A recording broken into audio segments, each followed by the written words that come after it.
S'il faut en croire vos propres paroles, monsieur Léoto, une chose qui console de vieillir et qui même y fait trouver de l'agrément, c'est de savoir, d'année en année, plus et mieux, et de voir plus clairement choses, gens et soi-même. Ainsi, vous admettez que la vieillesse, toute pénible qu'elle soit, comporte certains avantages. Avoir atteint 78 ans, comme vous l'avez fait, est finalement une sorte de privilège dont on peut tirer profit soi-même et dont on peut également faire profiter les autres. Je vous fais remarquer que je ne dis pas dont on doit faire profiter les autres, parce que je sais que cette seule idée du devoir vous serait particulièrement désagréable.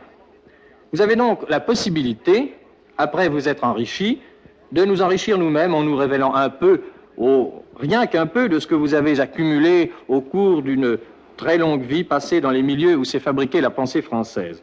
Une vie où l'esprit de critique n'a jamais perdu ses droits et, en somme, une vie d'homme curieux au sens étymologique du mot, c'est-à-dire qui prend soin de tout ce qu'il considère. Je me le dis quelquefois, c'est vous, ici, qui parlez encore, j'ai tout de même vu dans ma vie quelques petites choses. J'ai connu des gens, collectionné quelques idées, passé dans bien des milieux, appris bien des choses. J'ai toujours su regarder, écouter, deviner, curieux en dedans, si je puis dire, ayant toujours l'air de dormir, mais voyant et entendant tout. J'ai une mémoire merveilleuse et une grande capacité à retrouver les sensations éprouvées. Eh bien, c'est cette merveilleuse mémoire, c'est cette capacité à recréer les sensations passées que je vais mettre à contribution dès maintenant, si vous le voulez bien. Avant que vous suscitiez, ou plutôt que vous ressuscitiez votre enfance la plus lointaine, votre enfance presque brumeuse, je voudrais que vous précisiez l'origine de votre famille. Vous êtes né à Paris, on vous considère généralement comme un Parisien, mais votre père, Firmin Léoto, était un provincial, je crois. Mon père est né à Fourches, dans les Balzac, dans les environs de Barcelone. Un vrai fils de paysan. Il m'a dit une fois qu'il avait gardé les troupeaux dans son enfance. Et puis alors, à 20 ans, il est venu à Paris. Il est entré comme apprenti chez un oncle, que j'ai bijoutier, Faubourg Montmartre, à la Maison Rouge. La maison a encore existé pendant longtemps. Alors là, il était... cet oncle était très avare et puis très juponnard, bien qu'il fût déjà un vieillard.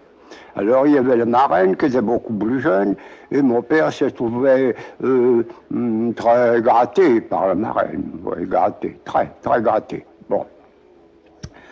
Et puis alors, je ne sais pas comment, l'oncle est mort. Mon père a hérité tout le mobilier, je ne sais pas ce qu'est devenu la marraine, mais Firmin Léoto s'est présenté au conservatoire. Mais comment le t'est venue l'idée? Je n'en sais rien. Un métier manuel? Oh, je n'en sais rien. Mon père ne parlait jamais de lui. Moi, j'ai su ça quand il est mort par les articles de journaux qui ont paru sur lui. Lui, à la maison, il ne parlait pas. Donc il a préparé le conservatoire à Paris. Il est entré au conservatoire, il en est sorti, je ne sais pas au bout de combien de temps, avec un deuxième prix de comédie et un excessif de tragédie. Bien. Alors, il a joué dans tous ces théâtres qui étaient à cette époque-là, sur les boulevards, ce qu'on appelait le vieux boulevard du Temple, le gymnase, l'ambigu comique, et puis, je ne sais pas, un théâtre qui se trouvait du côté du boulevard Beaumarchais. Il a joué à l'Odéon. J'ai un portrait-charge chez moi qui le représente, avec la médaille de ses prix du conservatoire à la main, et de chaque côté, les affiches des pièces dans lesquelles il avait déjà joué.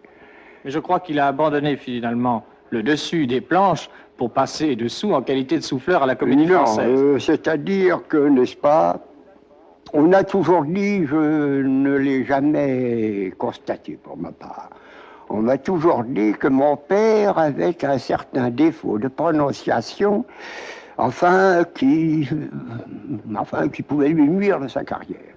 Alors, moi, je suis né en 72, c'était la charge d'un enfant, vous n'avez pas de mère, n'est-ce pas? Je n'avais que mon père qui m'a gardé. Vous n'aviez pas de mère? Votre mère ne... Oui, enfin, ma mère était partie 8 jours après ma naissance. Bon, alors je me trouvais donc à la charge de mon père. Mon père n'était jamais à la maison. Mais vous anticipez un petit peu, j'aurais voulu vous faire préciser comment, dans quelles conditions vous étiez venu au monde. Pour continuer à écouter ce livre audio gratuitement, cliquez sur le lien dans la description et vous pourrez l'écouter en entier sans frais grâce à l'essai de 30 jours d'Audible.